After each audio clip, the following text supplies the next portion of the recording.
काली मैया है हमरो पर में होइयो ने सहाय।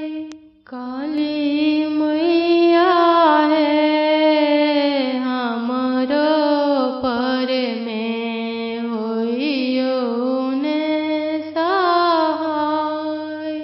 दरभंगा जिला के बेनीपुर अनुमंडल से 4 किलोमीटर दूर महिनाम गांव में ग्राम पंचायत के ठीक बगल में माँ काली के भव्य और सुंदर मंदिर स्थापित छनी।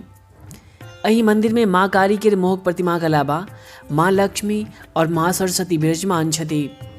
अही प्रतिमा के कलकत्ता कारीगर द्वारा निर्मित कयल गेल अछि, जकरा 2 फरवरी 2008 के मंदिर में बहुते धूमधाम से स्थापित कयल गेल छल।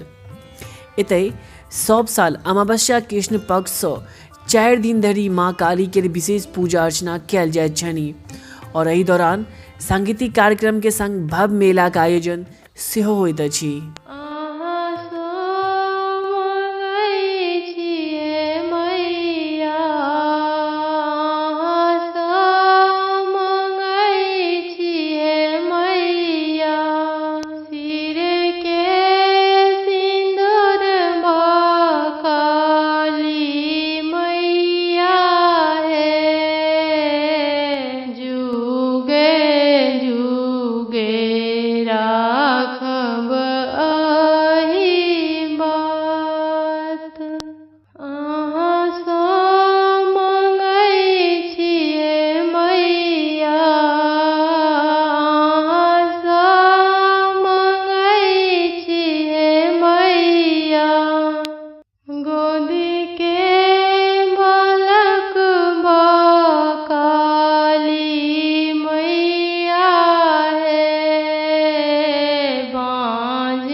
दिया